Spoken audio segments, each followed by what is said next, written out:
Hey YouTube, what's up? This is the Reluctant Nabi back again with news and views and my news on some of the news and issues that's going on out there.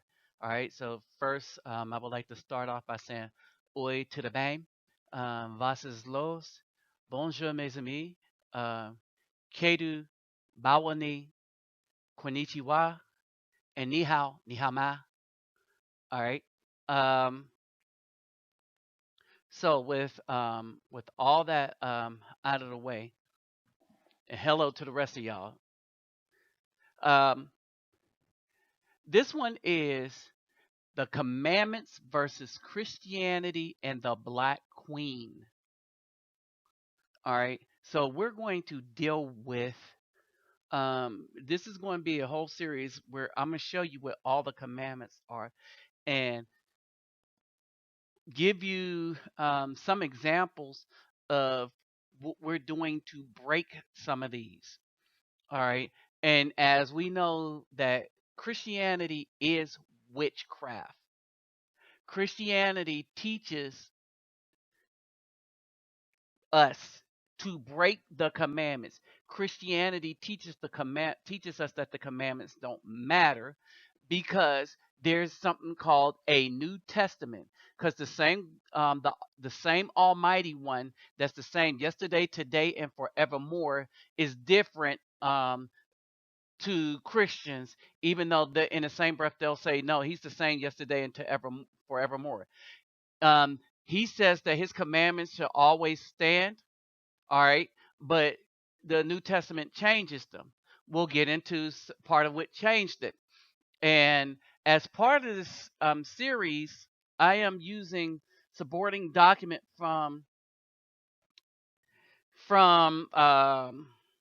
some research that other professionals, some doctors have done, and we're going to you're going to see a documentary, and it's going to play out even as I show you these commandments. This documentary, I'm gonna have bits and pieces. I have it in its entirety on my channel, and I often have people go back so that they can look at them. They're usually in the questions to the contest. All right, there's room. There is one more watch, by the way, that's waiting to be won. All right, by someone. So I would look at the videos, especially ones where I put up the last winner, and that might help somebody first get in because he did all the work and won his choice. He should have received this watch today. So, brother, if you received it today, let me know. All right, all right. So, basically, so this is the commandments versus Christianity and the Black Queen. Now, Exodus 20:1, and Elohim spoke these words saying, and it's Elohim, not Elohim. All right, it's Elohim. That's how it was originally written and pronounced. I am Yahweh, your Elohim, who brought you out of the land of Mizraim, which is Mizraim, which is what Egypt is called now, out of the house of slavery. Exodus 20:3. You have no other mighty ones against my face. That means kings, black queens, or women that think they're God. Or that women that says that the black man made us God because our coochie should be worshipped. All right, ain't nobody worshiping that. And we'll get to that in a minute. All right, Exodus 20:4. You do not make yourself a car image or any likeness of that which is in the heavens above, or which is in the earth beneath, or which is in the waters under the earth. Exodus 20:5. You do not bow down to them nor serve them. For all you Christians that serve the cross, bow down to the cross. Um, any item that you bow down to, this is what made the Almighty different from anything that everybody else was worshiping. That He did not require you to bow down to some image made to Him, and you did not have to go spend a bunch of money to get trinkets in order to worship Him. He says, no, I'm going to keep it simple, stupid. Here's some commandments. Follow these, And if you follow these, I will be with you. If you don't, then everything else will be your fault. I'm tired of people blaming the Almighty for all the death and destruction that men cause because they do not follow the commandments. What kind of God is the God of the Old Testament? Well, one, it's funny how we do all this evil but blame the devil or blame God for them. But we never stopped to look at all these commandments that he gave us and said that if we would just be nice to one another, treat each other with respect, not steal from each other and all kind of junk like that, that the earth would be a good place to live. But no, we couldn't follow him.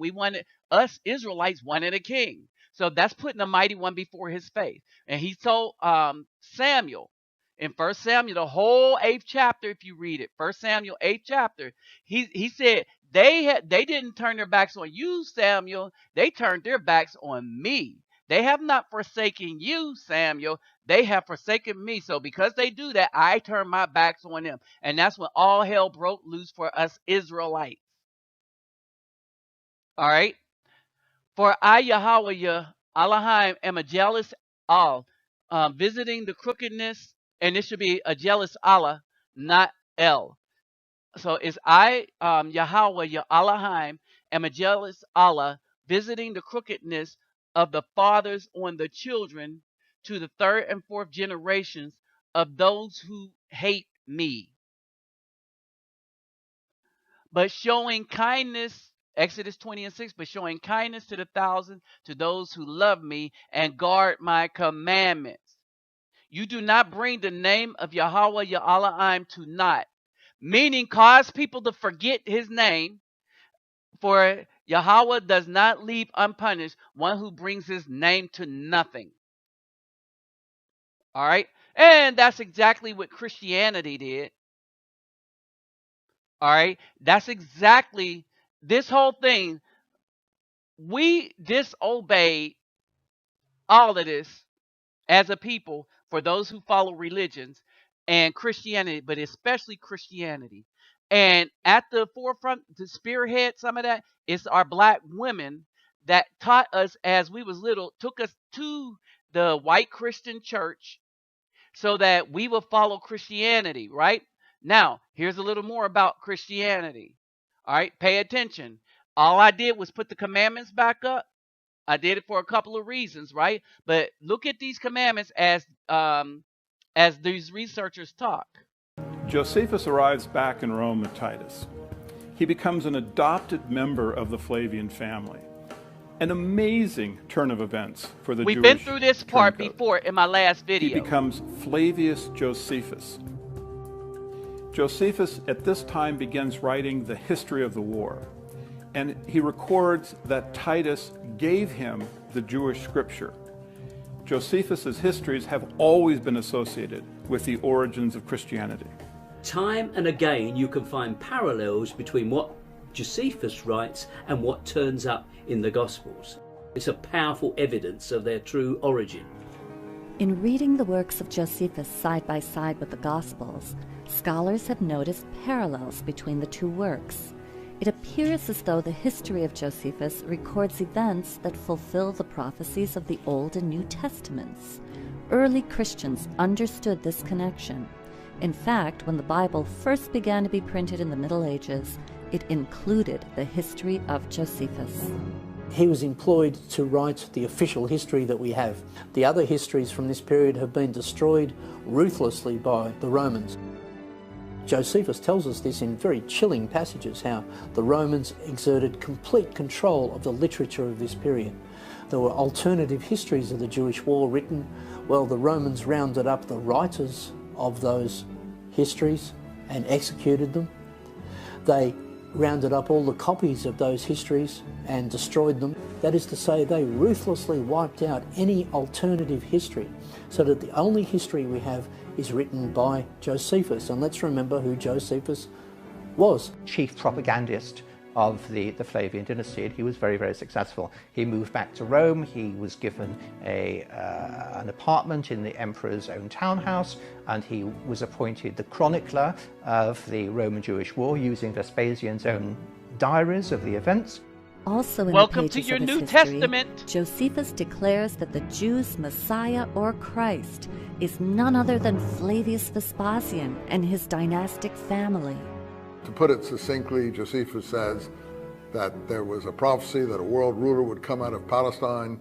The Jews thought this applied to one of their own. They were wrong in their interpretations. He used the most cynical interpretation. He applied it to the rise of the Roman emperor in Palestine. Josephus recorded that the Messianic prophecies foresaw not a Jew, but Vespasian and his dynasty. In fact, all of the Flavian historians recorded that the Flavian Caesar was the Christ. Woo! It was important to the Flavians that they be seen as the Christ, as Whoop, there it divine is. and godlike, and this was not mere vanity. The Julio-Claudians before them had already established that presenting themselves as gods was a powerful tool in controlling their subjects.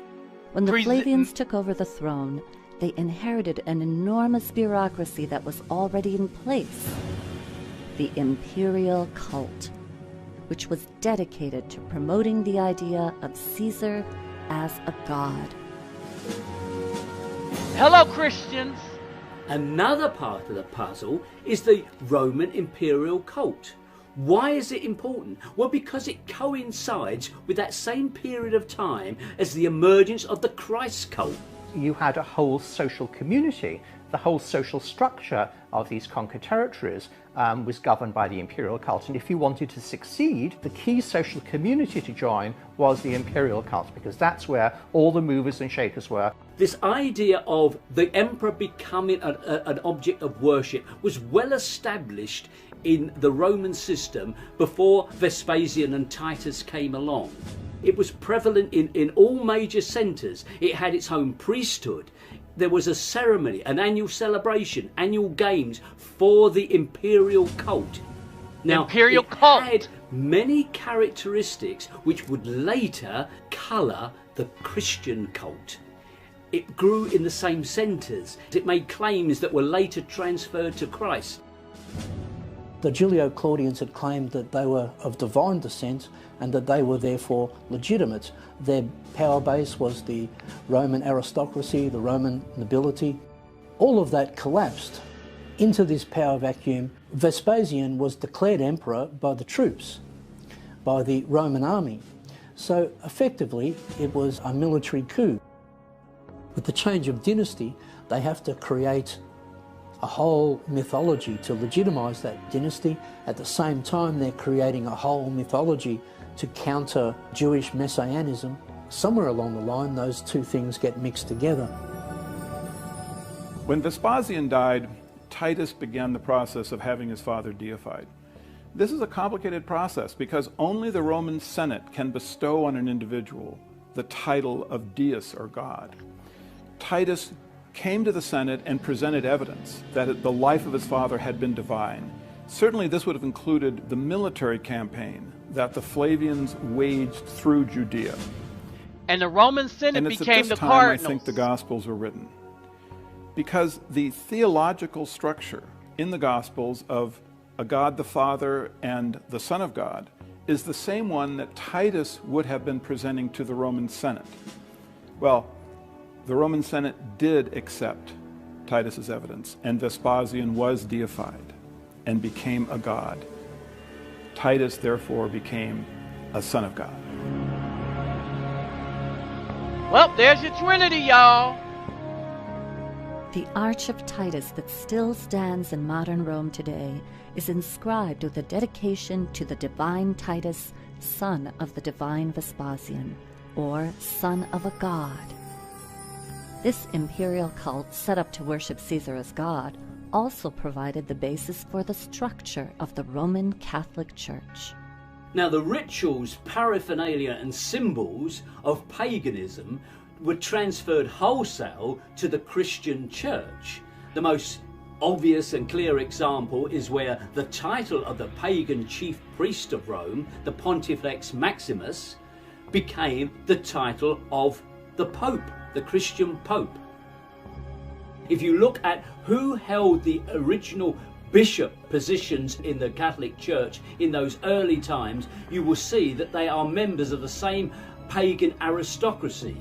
They simply changed their clothing a little bit. They wore the same garments, but they wore slightly different headdresses. They had become from being a priest of a pagan cult to being a priest of Rome.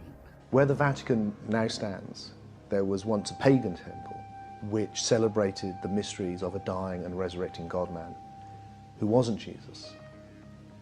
There are many churches in Rome, I've been to a few, where you go above into the church and there is Jesus, and you go underneath It's and there's a little Mithras. sanctuary of Mithras, and it's basically the same figure.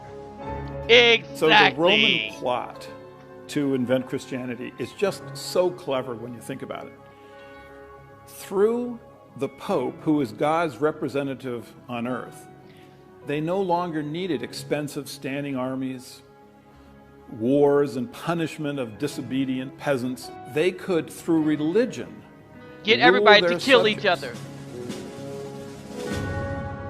And rule their subjects through religion. Over time, Roman Christianity propagated By throughout the brainwashing empire them. by way of the mass media of the day, the Roman roads. The Romans must have approved of this. All right, y'all understand this? The same way the Romans used religion and made up a religion that was subservient to the leadership, that made you fear the leadership as God. You know, like the black woman wanted to be God. And we'll get into the hypocrisy of that in a minute. Right? They invented that. The Roman Pope is the vicar of Christ on earth, meaning he's the representative of the Almighty on earth in human form. All right, that's his official title. All right, but all this was made up by the Romans, who then made up the Catholic Church. All of you who are Christian, you're Catholic, and you're idiots if you don't understand this. And I can't believe how simple you are to not know the history of what you say you believe. If you're Baptist, then you follow a white guy who invented the Baptist church, who started the Baptist church in England. Same for Presbyterians. Same for the rest of that. And everything that was started in the United States, which is like the Kojic and the Apostolic movement, came from out of those movements. So you're 3 times removed from the Catholic Church, but you're still doing the same thing. Worshiping the same wood and the same stone.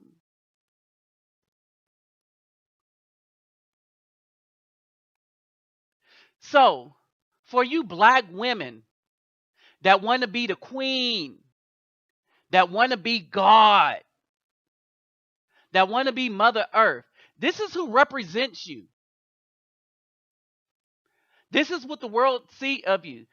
They see a women who's going around getting these butt injections, these black queens, these Mother Earths, getting all these butt injections to please thugs and white men, and not the decent white men with jobs, but the thug white men too, with all tatted up and stuff like that, right? That's making y'all look stupid. All right. And then you got this Christian woman in blue at the BET Awards, where you can see everything. Nothing is really left to the imagination in that blue dress. And then was talking to a significant lady friend, and she was telling me that she has no underwear on. All right. And so this is a woman that didn't wear underwear or a bra and have her breasts all out and have a dress so tight that there's nothing to leave to the imagination of her booty. Now, the difference is this is not Little Kim. This is not Nicki Minaj. You see what I'm saying? This is a woman of God who's engaged to the pastor who led her and walked her on to have her pictures taken. Y'all saw the video. All right. So these black females want to be gods. They want to be the Mother Earth. They think they're the black queens. You're not a queen, because we're not supposed to have kings. If we're not supposed to have queens, there dang sure ain't no kings. There dang sure ain't no queens, right? All the black women did was brainwash our children to hate black men, to hate structure, to not build, brainwash their daughters to not ever choose a good black man, but choose the same sorry black men that they've been choosing, but then blame all their ills on the black man. Oh, but the white man, they don't blame crap on him. Remember what happened to Nelly with the tip drill video when he slid that credit card? Remember the outcry from black women? Oh, and black women is the biggest participant in legalized murder. Again, I put the stats for abortion right up here. You see the gold thing, abortion way up there. It now outnumbers everything else combined. So black women are have participated in legalized murder, and they have murdered more black people than they're now birthing. Mother Earth, God of what? God of destruction? No outcry. You recently tweeted that you like chocolate milk. You know, I'm chocolate. You know. Yeah, no, I didn't. I'm gonna tell you like this. My child is black. No, it's not. He a white Black boy, girls get so the his best child head. can't be black. Do they now? 100%. Yeah. Really? So black. Facts. Okay, so you know that's funny because usually we're told that we don't. No, understand that. A white boy says black girls give the best head at the BET award, right? Her name is Stephanie Ogbogu. Okay, Stephanie Ogbogu, and also known as 11-8. All right, and she's back up here, and this comment is back up here is that because the modern black woman also worship the white man in some form or other. You see what I'm saying? But then they want the black man and the black child, to worship her. So the black woman worships the white man in some form or other. So you got the white Jesus, you got the white rapper MGK that told this girl that black women give the best head, and she gasped, and she was kind of proud. She's up in his face like, I'm chocolate, you like me too? So, you know, if he say, come on, let's go screw, she'll be back there giving him what he said they the best at, right? He didn't say that black women were the smartest, they're the most educated. He didn't say they're the biggest business starters. He said they give the best blowjobs. All right.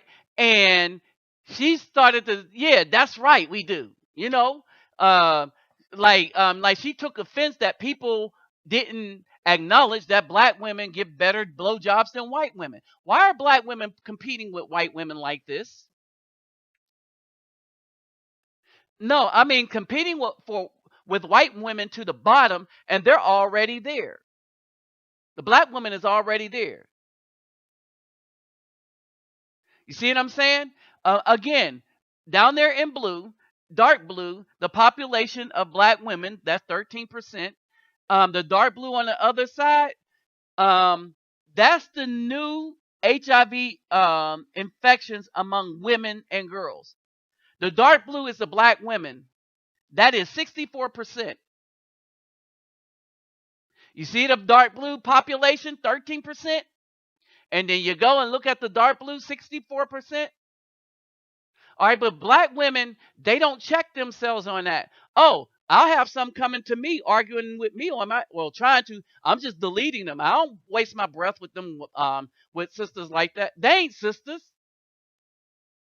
And we need to stop calling them sisters. If you're not sisters, then you ain't a sister. If you to the other side, if you joining in cahoots for the destruction of the black community, then you're not sisters. You know, if you're worshiping this white Jesus, then you're no sister of mine.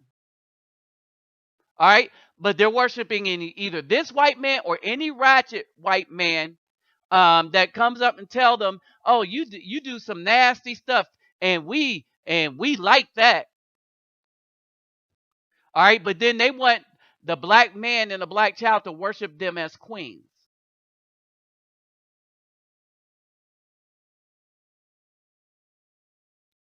See how stupid that is? But it makes a whole lot of sense to to modern day black women. You know, they couldn't even kiss the panties of the old school black women before 1960.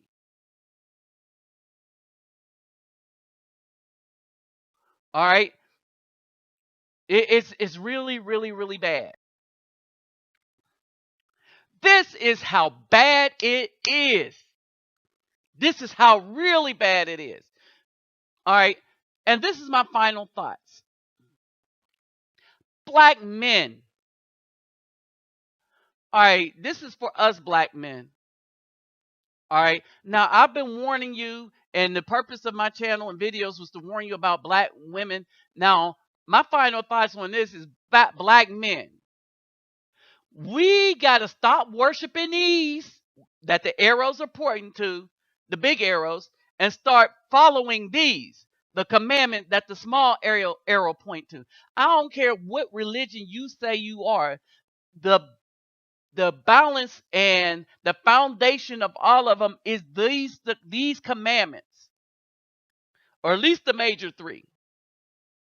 All right, which we know that all of them were perpetrated by the Catholic Church to get us as a people away from these commandments.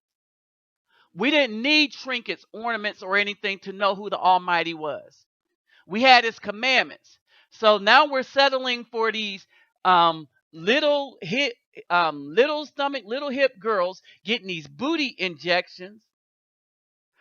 That's going to bust in somebody's hand sooner or later. And while black women are proud to be under cover of Essence and Ebony and stuff like that, that's run by the white man. But oh, that ain't what the real shame in all of this is. All right, you black men, you black women that come to my channel and look at this, if they watch any TV and any of the garbage that is being put out there for you to brainwash your children with, so that they won't be able to tell genders, so that they won't know the Almighty, so that they won't be able to have a grasp of any kind of knowledge that is good and that's going to benefit them when they get older. Now we got to deal with this. What's significant about this magazine cover, the Essence? Unless you watch a lot of TV, I bet you a lot that most of you brothers can't tell which one of these is a man.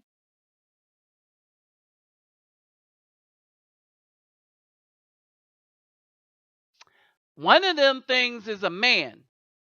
But here's the sad part. Everybody put up on so much fake stuff that you really can't tell. And because of what black women are having done to their bodies, you're really not going to be able to tell the man from the black woman. Understand this now and be honest with yourself. And here's the saddest part about it. Oh, another abortion thing up there. Just to remind you, sorry sisters, that you are guilty of murder. 73 to 2000. The other one was 73 to maybe 2004 or 6. I can't remember. All right. But the sad state is this. That this girl, she's going to get older. She's going to keep getting more and more injections like the woman in the previously. Because they don't know when to stop. Because it's turned into a sickness. Even the weave in their head is a sickness. All right. But you black women, any black women saying this, and that makes it to the end of this video, my final thoughts is this. You can't tell the man from the rest of the women in the Essence magazine. And the fact that I'm telling you that there's a man on the cover of Essence that was on the cover of Ebony that got more photo ops for being a beautiful female than black women, that ought to say something to you getting all this fake stuff done to your body.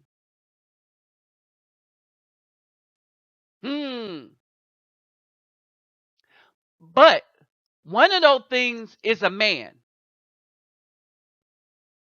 None of them, with the exception of one, is 100% real. All right. But one of these women in here is a man. And I bet you y'all have a hard time telling which one. The ones that don't watch TV. So I'm not going to tell you which one is the man. In the comment section, I want you to tell me which one you think is a man. We'll number it starting from left to right, the top to the bottom. Is the upper top left, that's number 1. Middle top, 2. 3. Bottom left, 4. Middle bottom, 5. And bottom right, 6. All right. So upper left, 1. Upper middle, 2. Upper right, 3. Bottom left, 4. Bottom middle, 5. Bottom right, 6. By telling me the number, which one do y'all think is the man? With that said, I'm out. Oh, tell me how many look like men. With that said, now I'm out for real.